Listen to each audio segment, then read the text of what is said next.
Right, welcome to this Warhammer Worlds episode. We have a very atmospheric board here. So lava terrain, some industrial stuff going on, and then sort of a rugged, lavary landscape in or for this terrain setup as well. So stay tuned, we'll go through the different stages. You can build this terrain up step by step. You're welcome to copy each stage so you can create boards just like this for your own games of Warhammer 40,000. So first up is the foundation. We're using a battle mat from gamemat.eu. Hell on Earth it's called. 6 by 4 in size, so for regular games 10th edition we've just marked a boundary here just to reduce this to 60 inches across. Just use a chain link fence. I think you can get this one in the 60 by 44. You can check out the gamemat.eu website. They usually do each mat design in a wide variety of mat sizes. So if not, you can just mark off the edge, but they most likely do this in a 60 by 44. So that gives you a foundation, nice playable surface, nice and quiet for dice rolling, nice and soft for figures as well. The mats just roll up. They all come with a zip carry case as well, so you can store them easily, transport them around, and so on. You'll also find in the video description below a discount code for 11% off across the store, and that's going to apply to all of the battle mats as well.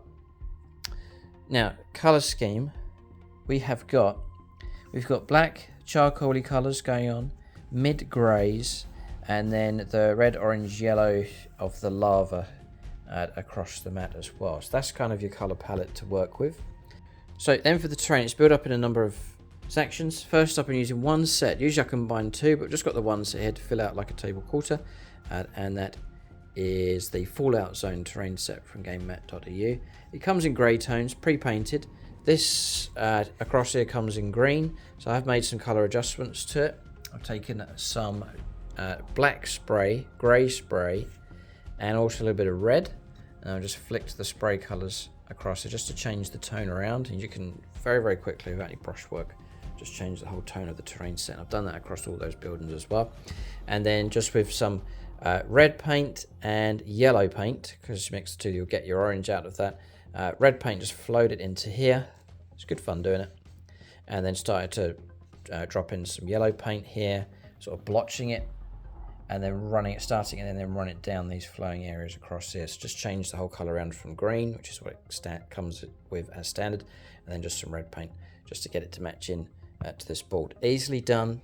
Literally, you'd have the whole terrain set sorted out in half an hour. It's hardly any work at all. So just using the sprays, a little bit of brushwork across here. We've changed the entire tone of the terrain set around to get it to match into this board. As I said, use this as your colour scheme, your foundational colours, and then try and mirror those colours onto any of the terrain that you use.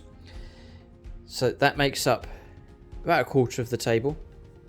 A bit more actually, because this is part of it as well. These two joined together. I've actually put some containers on top just to make that like a line of sight blocking piece of terrain. Then we're using the Lava Rocks set from gamemat.eu, again pre-painted, so they've already done it in the colours for you, with the red, orange, grey, black tones going on. This piece is actually one set that's being used. Love a large piece across there. These two, which I've then put an archway across the top just to make it into a larger piece. And the two larger archways with another archway on top just to make that into a combined piece as well. And that's nicely filled out half the table for us. And I've made no adjustments to that. That is how it comes pre-painted out of the package, or out of the box, but ready done. That discount code I've mentioned in the video description below, it's going to apply across the store, so it's also going to apply for their pre-painted terrain. Then really we've nicely bulked out the table. Then it's accessories and finishing touches. These pipes are club terrain here at SSWG. They're already painted red. Fantastic fit for this. It makes sense just to connect that up. So we've got a nice industrial theme going on, and I love the way it just sort of snakes around across the board. We've got a crashed, it's very sad, but a crashed Eldar vehicle, not our craft world though, but one of those, again in the red, just to get it to match in. Just picked out that terrain piece, that's here at SSWG. And then we have Battlefield accessories, so these are from Games Workshop. Pipes, the containers and boxes, containers and so on, that's all from Games Workshop. Some Unitorum containers as well. This terrain piece is a bit low, it wanted line of sight blocking, so just bulked it out with some of these. They're really good fillers for the board, the Unitorum containers from Games Workshop. And the final finishing touch is our stones, so grey rusty stones. Mixed in with that is all spares from kits, just thrown in, just to give it some nice 40k accessories to add onto the board. Just burnt out rhino across there with the stones sprinkled on top, and that gives you the board looking like this. Very much looking forward to fighting across this terrain. I think James's guard will look good, and perhaps to brighten things up, the beauty of the Eldar to play across this table as well. Keep a lookout for more videos in this series. I'll leave links below for the mat and the terrain sets that I've used here in this video. You're welcome to copy this. It's quite straightforward. It is actually very straightforward to do. The terrain's already done for you. Slight adjustment with that set, and the battle mat will just give you that nicely themed colour scheme. And it's something different to usual. Fighting across grey urbans, quite regular. Grasslands, quite common. But this one's something different. Nice atmospheric board to fight across. You can easily convert this over to Age of Sigmar. Just drop those buildings, take a second set of those, and you fill out your table for Age of Sigmar style battles.